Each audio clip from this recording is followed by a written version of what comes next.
বান্ধবী চেয়েছিল জামাইয়ের সাথে একটু ডং করতে, কিন্তু একই জামাই বেচারা তো খেপে গেল। অতিরিক্ত ডং করা এটা কোনো ছেলেরই পছন্দ না।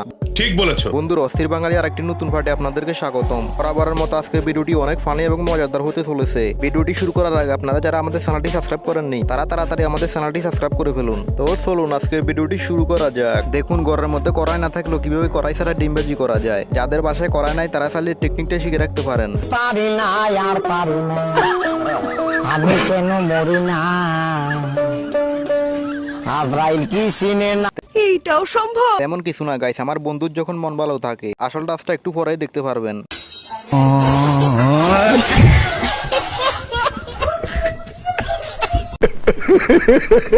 বাদর আর শয়তানের মধ্যে কোনো পার্থক্য নেই, সেটা আপনি এই ভিডিওটি দেখলে বুঝতে পারবেন।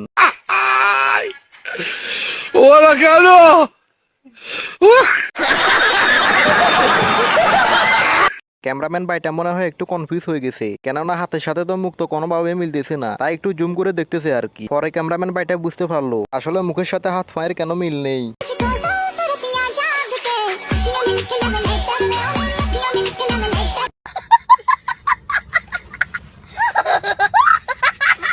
বাইরে ভাই আমার মাথায় একটা কথা কিছুতেই ঢুকতেছে না, এরকম একটা সুন্দর মেয়ে বুড়ো জামাই ফেলো, তারপরও মেয়েটা কিভাবে এভাবে হাসতে পারে। আমি তো প্রথমে ভেবেছিলাম বুড়ো বেটাকে দেখে মেয়েটা হয়তো কান্না করবে, এখন তো দেখি তার উল্টোটা ভাই। না না, কাজটা ঠিক হয়। জিজ্ঞায় কেন লাগে বিয়া করছ, যদিও কয় না আমরা এতটুকু বুঝি। সমাজ রে সমাজ রে দেখুন আমার অটোভাস ইঞ্জিনিয়ার বন্ধু থেকে শিখে নিন কিভাবে কম খরচে মোবাইলের পাওয়ার বাটন লাগাতে হয়।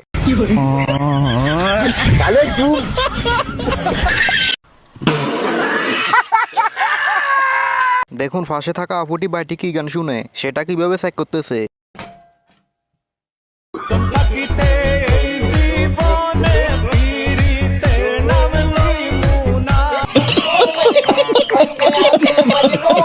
এই বেচারাটি মনে হয় সারা জীবন সিঙ্গেল ছিল, তাই আছে একটা চান্স পেয়েও চান্সটা কাজে লাগাতে পারলো না।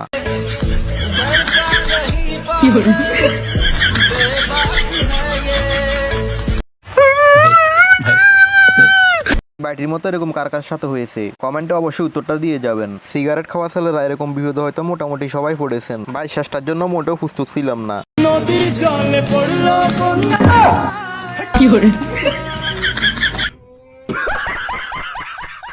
বাইরে ভাই এই মেয়েটির কথা শুনে আমি হতাশ, আমি খুবই হতাশ। তো গাইস আপনারাও শুনে নিন এই মেয়েটি আসলে কি বলে। কি আই লাভ ইউ। আপনি কি নামাজ পড়েন না কেন? আপনাকে যে খোদা বানাইছে তাকে আপনি ভালোবাসেন না, আর আমাকে কিভাবে ভালোবাসবেন? ভাই ব্যাপারটা এমন হয়ে গেল না, বিড়াল নিজেই বলতেছে আমি মাছ খাই না। তোর মাত খতম। তেমন কিছু না, নতুন নতুন বাইক চালালে যা হয় আর কি, এটা তো হওয়াই স্বাভাবিক ছিল।